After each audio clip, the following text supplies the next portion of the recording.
I think very much. I think in the beginning it was, the politics was something that Nelson introduced her to in a way.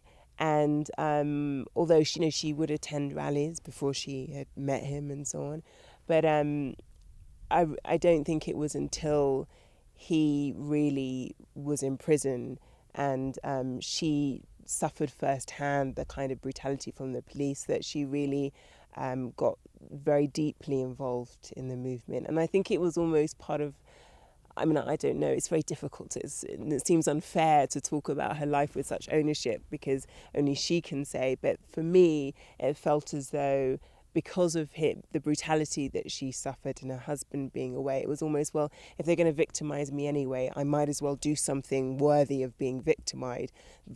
So I'm really going to get involved in this struggle.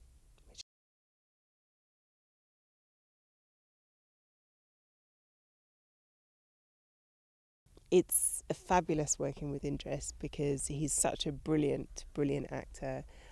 He's also very generous, really open and fun as well, so it's a really fantastic experience and very intimidating as well because he's absolutely fantastic as Nelson, and he just does such a brilliant job.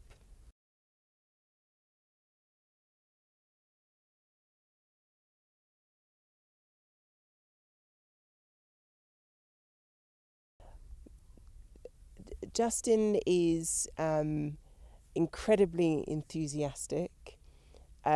He's got endless amounts of patience, and he's incredibly supportive as well. So you always feel really, really looked after. And for some directors, it feels like, the special effects or the scenery or all these other things are kind of clouding their vision, and that you're kind of just one part of all of that. Whereas with Justin, you always feel the acting is the most important thing for him, and he sees it as incredibly precious, and he'll do whatever he can to protect that experience and make sure that it's that you have the best chance of doing the best possible performance, really. So as an actor, you feel incredibly well looked after, which is, it should be that way all the time, but it's actually very rare to find a director like that, which is one of the reasons why I was so excited about working with him again, because I love that experience.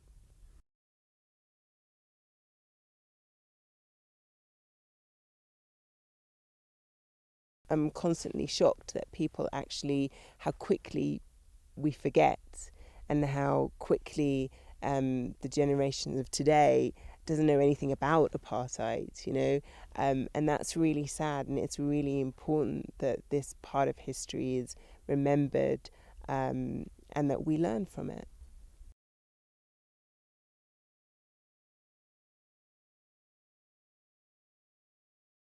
You try to imagine in the comfort of your room what it must be like, for instance, being in solitary confinement for 18 months, and you think, yeah, I've got in touch with it, and I know, I can imagine how that must feel. But it's not until you're on set and you're in the actual cell, the recreated cell that she was in, and you see just how filthy it was, how it must have stunk, how there was absolutely no form of stimulation.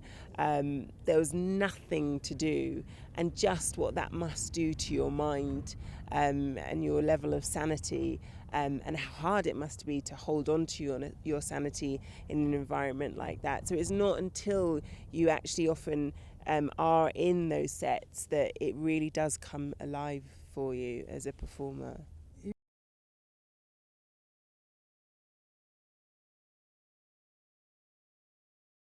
Because I think it can touch people and impact people's lives in a way that often an article with the facts and the figures really doesn't, and it brings it to life for people in a way that the facts and figures on paper generally don't do for people. And also it reaches the kind of audience that wouldn't necessarily be sitting at home reading the paper as well. So that's a really important thing, that it has that ability to move people and also move a much wider audience.